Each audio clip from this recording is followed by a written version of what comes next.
welcome back to the show. I am so excited about my guest here today.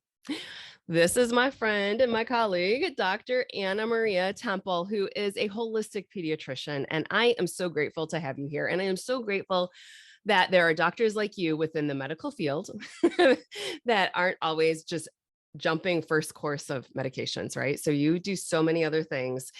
And we're really going to deep dive into eczema today, right?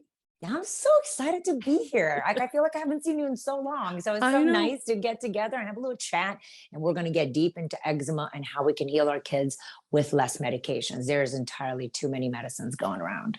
Oh my gosh. And I think at least I've seen it in my practice. The last 2 years, people are really fed up with what's happened in the world. And people are like, I want something more holistic. And so I think I have been telling our chiropractic profession, this is our time to shine. Like this is finally, people are looking for preventative approaches. They're looking for more holistic approaches. So first off, can you explain exactly what eczema is? And why are we seeing such an increase in this? Oh my gosh. Eczema is an inflammation, and we see it all. Well, we always see it on the skin. It's actually one of my favorite things to treat, not because I wanted to see children suffering with eczema, but because we see the inflammation topically. ADHD, behavioral things, belly things, you don't see them. They're kind of almost like surreal. If you want to ignore them, they're not there. With eczema, it's always there. It is always in your face, and you can see when the treatment's working, when treatment is not working. But it's inflammation of the skin. A common misconception, however, is that because we see it in the skin, it is a skin problem only, and we will put a topical steroid or topical Eucrisa or something on top or find the right lotion, and then our eczema is better. However, there is a skin component that 90% of people with eczema are covered with Staph aureus. So we need to address the skin. However, we can heal the skin if we don't address the gut from within. And if the root of inflammation begins in the gut. We have seen the rates of eczema astronomically increase. And with all the advances that we have in the world, right, with clean water, more soaps, more detergents, more housing, less poop in the yards, all this, you would think that we should see less eczema. And instead, we're seeing more and more eczema. The more developed our country is, the more medications are available, the more testing we have available, the more eczema we see, which doesn't make sense. In 1970, 1 in 15 children had eczema. Now we're at 1 in 5. And in some populations, like in folks from Asian descent, it could be as much as 1 in 2. And the same thing can be seen in African American families. 1 in 2, that is 50% of your children are having eczema. Eczema is often seen starting between ages 3 months and 6 months. And about majority of people develop eczema under the age of 5. Another misconception is that, eczema is in children and they will outgrow it. 20% of children take eczema with them into adulthood. And you might outgrow it. You can't see me because it's a podcast and I'm using air quotes, but you can consider that you're outgrowing it. But what happens is that eczema may go dormant. And if it's left untreated, in other words, we didn't deal with the issue that's rooted in the gut, the eczema goes dormant, but then asthma shows up, food allergy shows up, seasonal allergy shows up, soon to be followed by anxiety and ADHD. So eczema is the body's first manifestation. It's the body's red flag. Something is amiss and we must pay attention. And it's not just a cream you're going to put on top of your skin. I have actually even seen over the course of the last about year and a half of a lot more adults walking in with it now, where they're like, I had this as a kid and it's now reflared up. So it's interesting to see just what's out there at this point as to like your body, just the immune system saying, hey, wait, we can't deal with this right now. Right. So all of a sudden that stuff comes back up. But what can parents do as we talk about children? What can parents do before having to rely on medications or jumping onto that medication bandwagon? Gosh, there are so many things we can do. Again, we're going to start with food. Nutrition is a core, Hippocrates, which is how we take our medical oath, right? Said, let food be thy medicine and medicine be thy food. And we're not paying attention because food can hurt you and food can help you. But in our current model of life and with the food industry upon us, we have lost perspective on how we should feed our children. And a lot of parents feel bad and they feel like they're being shamed, or it's not your fault.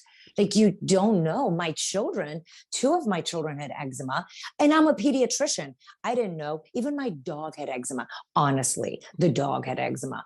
And I learned what I know now because I healed my children.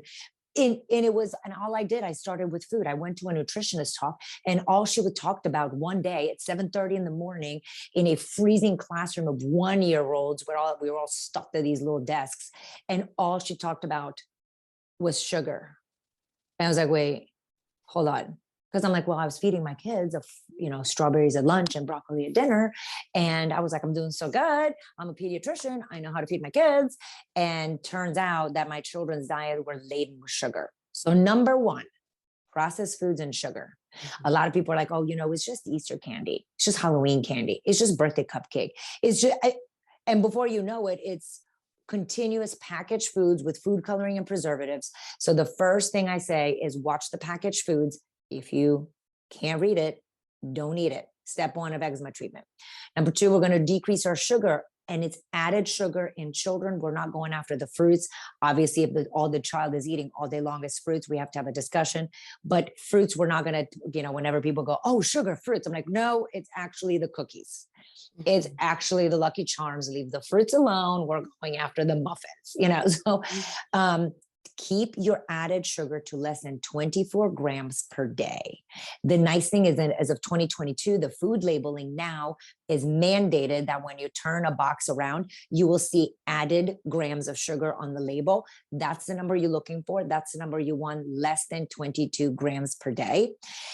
And that does include honey. People are going to just not like me. So just letting you guys know ahead of time, I am the fun police.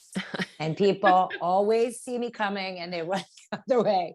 But honey is included in added sugar, even though it has amazing benefits and it has antioxidants, but it still has to be counted as an added sugar. So is maple syrup, even if it's organic from the most amazing maple tree from Canada, still added sugar.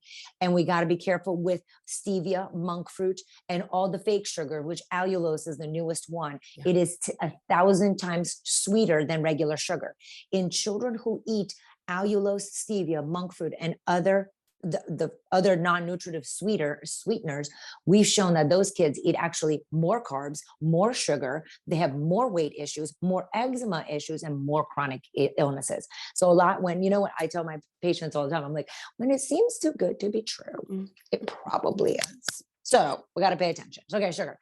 Then we got to go. Then we have some allergens to deal with. Dairy is at the top of the list. Another misconception. A lot of people go, oh, I'm going after dairy, but they didn't cut out the sugar in the processed foods. Dairy is number 3. It's not number 1. We have gluten, we have eggs, we have nuts. Some people citrus, tomatoes. Another misconception. Let's keep eliminating foods because that is what is going to heal our eczema. No, we eliminate the known food allergens, and then we have to heal the gut. So we move into healing the gut and rebalancing the body with micronutrients. Key micronutrients are going to be your D, zinc, omegas, and how we rebuild our gut is going to be with digestive enzymes, probiotics, and we do some herbals to get rid of candida and other bugs that we don't want in the system, because if there's an imbalance in our gut, eczema flares on our skin. I love it. And I go back to when you were explaining about sugar, because that's one of those things I always laughed in my practice. When I go to adjust somebody, it should not hurt. And so when they're like, oh, eat out. And I'm like, oh, know exactly what you've been eating lately. And they always are like, how did you know that? So the running joke in the practice is from basically Halloween through Valentine's Day, everybody hurts because they're loading up on all sorts of sugar and carbohydrates. So as you know, I really advocate more like just whole foods and very much more keto in and out of ketosis. And so I had a patient, I remember my first year in practice, everything hurt, right? Fibromyalgia patient, everything hurt. And I was like, we really need to look at the carbohydrates and the sugars. And she's like, I don't eat sugar. And I'm like, really? Tell me. She goes, well, I ate this cherry pie yesterday. I baked it. I cooked the whole thing, but I don't sit and eat sugar. And I just sat there. I was like, but there was sugar in it. There's the cherries, there's when I had to go back at that point, because I realized a lot of people just don't even understand that, well, A, that it's so inflammatory, and B, that it's addictive, but it's also, hey, yeah, certain things break down into sugar when we need to go. We might not be piling in the sugar or drinking the maple syrup, from the jug, but we're still consuming sugar. Yeah. When So, you're eating like, 3 slices of Wonder Bread, that's yes. just basically goes immediately into sugar. It's simple Mhm. carbs that get into sugar. A lot of people, I don't need sugar, but my kid drinks juice. I'm like, Well, well, yeah. okay, that's actually straight sugar. And they're like, Yeah. no, it doesn't say added sugar on the box. I'm like, you're right, because that's marketing. And they're telling Mhm. you, but juice is actually just sugar. So for example, you will eat, well, you sit down and you eat an apple, right? So you eat an apple at a sitting, and you eat the nutrients and the fiber and the protein, and you eat one apple. It Mhm. takes about 6 apples to make a juice box. So do you give your children 6 apples in one sitting? What would Mhm. happen to them? They would probably have diarrhea. And you're like, well, I'm not giving 6 apples. But in a juice box, they've squeezed out all the stuff. Use 6 apples to Mhm. just grab the fructose part out of the apple. They chuck the fiber, and because of the processing, they got rid of the vitamins. And now they're like, it's a serving of fruit. And you're like, I feel so good as a parent. I'm giving them syrup. No, it's sugar. And yes, even if it's organic, that's still organic sugar. I'm sorry. I Back know. to your point, where's sugar lurking? And this is why we're friends, is we were both like the fun police, but that's what it is, right? Like, It's okay. yeah, it's okay. I always just think of like when people are like, oh, but we only, eat fast food. And I always had to dig in, like, how often do you eat fast food? Right. Because, oh, it's only breakfast every day. Like it's only, I run through, whatever it is through the drive through. And I'm like, no, no, no, no, no. But I get the apple slices at McDonald's and I'm like, oh dear, like when did they cut those apple slices? And what do you think they sprayed on them? Because like here, like let's look at it that way. So oh my goodness. All right. So many good pieces of information. So let's talk a little bit about mindset, because I know you discuss mindset a lot. So how is that playing that role in helping to heal our kids? Oh gosh, I used to say all these other things, and then the past 2 years, I've been really honing in on mindset, and I have noticed that whatever we put out into the universe is what we get back, and whatever you focus on is actually what you cultivate more of. And a lot of people are like, "What?" I'm like, "Okay, so right now, I want you, if you're listening to this podcast, I want you to tell me, 6 things that you have in your around you that are blue." Just take a moment, look around you, and what are some 6 blue things? All right, you want to say, okay, great. And now they've done that, I want you to now name 6 yellow things. Well, you have to look back to see what the yellow things are. When you're just focusing on the blue, you just see the blue. You're not seeing blue and yellow. And it's interesting. One of the mindset things that I do, because in April is Mental Health Awareness Month, and so I try to do like one little tidbit on Instagram about it. And one of them is the color game. And what it is, you pick the color of the day, and you decide today it's purple. And everywhere you go, you just start to identify purple things. And I do that on my walk with my dog, and I'm like, oh my god! And all of a sudden, like all these things pop out that I never noticed before. Like the purple tree, the purple flower, the purple mailbox, and things are coming into focus that I never saw before.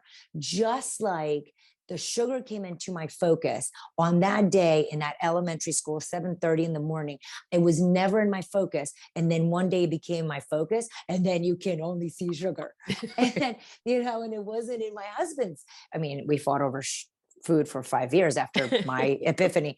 And he was like, he didn't see it, didn't see it, didn't see it. Anyway, one day he sees it.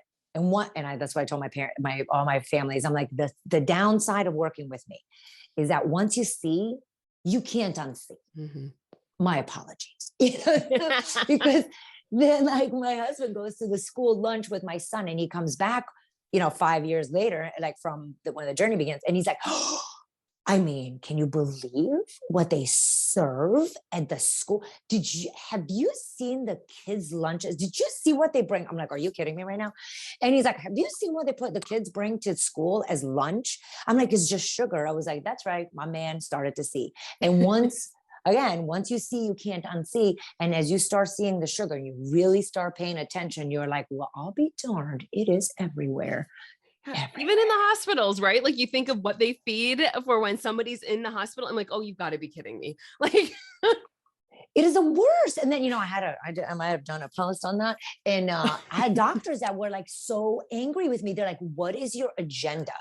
We in the hospital do not approve of Diet Coke for patients. I'm like, but you're selling it in the hospital. Yeah. And if you're selling in the hospital where the doctors are working, the popular world knows that the doctors run the hospital. They don't know their suits and other CEOs. Doctors run the hospital in the popular culture. And then all of a sudden you have Chick-fil-A in the hospital. You're like, oh, I guess it's okay because the doctors are approving it. Right. And, when you go to a wellness spa, if you go to a Maribel or a Canyon Ranch, the food is exquisite. You never have to read an ingredient. It's all fresh. It's all from the farm. And you feel like $1,000,000. And I'm like, why is that not the hospital? I'm so confused right now. The sick people should be eating this. No, exactly. Right. You just think of like, yeah, it's like diabetes on a plate for inpatient people. Yeah. So, all right. Anything else you want to share? This has been so great and so informative. What I want to tell families, because one of the things that we ask all our mamas that have gone through our eczema transformation program all the time, like, what is the one piece of advice that you would give to your former self when you were struggling, where you're in the depths of HE double hockey sticks? What would you say? And the number one thing that our mamas say is listen to your mom gut. Listen to your instinct. And when you talk to your doctor, respectfully ask questions. And if you're not hearing the answers, or you don't feel like your questions are being addressed, if you don't feel heard, please find another doctor.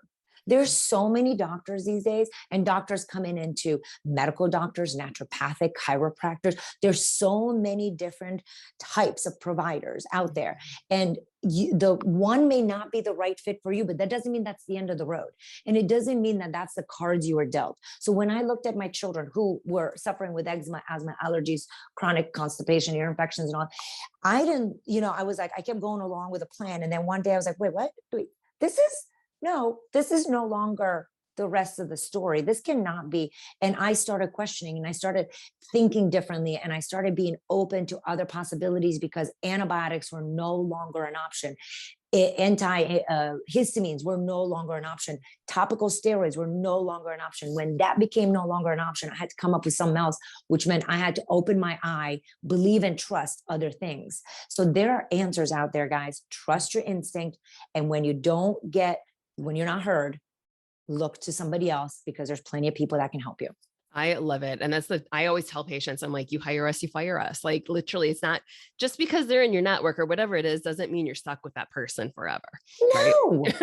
No. It's like you get 3 opinions for your basement remodel, right? And then your child's wellness, they're falling apart from eczema and asthma. You're like, oh, well, I only have one doctor. Yep, What? exactly. That's my insurance covers that one, but okay. Yeah. All right. Tell them where they can find your course, find you on Instagram, find you on social, all those places.